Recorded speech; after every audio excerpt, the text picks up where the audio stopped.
6 بندے اللہ اور اس کے رسول کی لعنت کے مستحق۔ 6 بندے ایسے ہیں جو اللہ اور اس کے رسول صلی اللہ علیہ وسلم کی لعنت کے مستحق ہیں۔ ہمیں اپنا محاسبہ کرنا چاہیے کہ کہیں ہمارے اعمال بھی ان بندوں جیسے تو نہیں، کہیں ہم بھی تو ان گناہوں میں ملوث تو نہیں۔ اس کے ساتھ ہم دعائیں بھی کر رہے ہیں اور پھر بعد میں شکوہ بھی کرتے ہیں کہ ہماری تو دعا قبول ہی نہیں ہوتی۔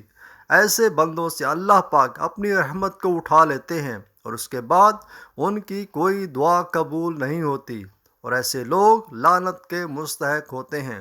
حدیث کا مفہوم اس طرح سے ہے۔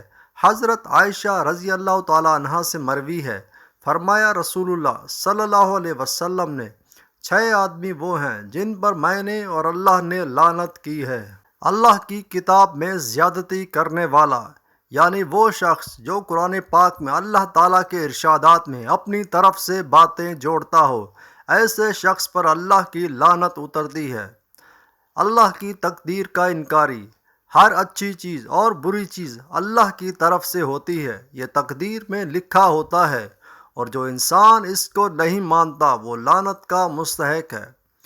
جبراً قبضہ جمانے والا تاکہ انہیں ذلیل کرے جنہیں اللہ نے عزت دی، اور انہیں عزت دے جنہیں اللہ نے ذلیل کیا۔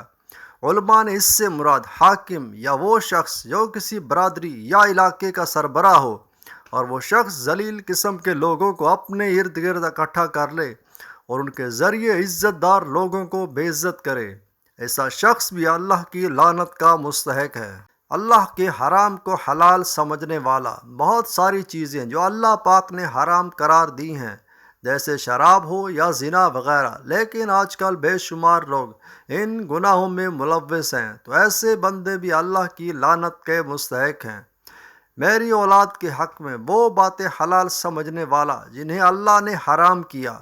علماء نے اس سے مراد سید زادوں کو لیا ہے۔ رسول کریم صلی اللہ علیہ وسلم کی قرابت داری کی وجہ سے جو شخص بھی آپ صلی اللہ علیہ وسلم کی آل کی تحقیر اور توہین کرتا ہے، تو وہ شخص بھی لعنت کا مستحق ہے۔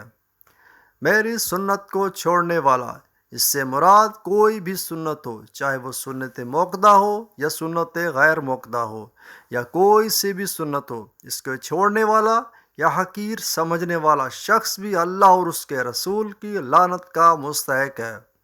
اللہ ہم سب کی حفاظت فرمائے اور صحیح بات کہنے کی توفیق دے۔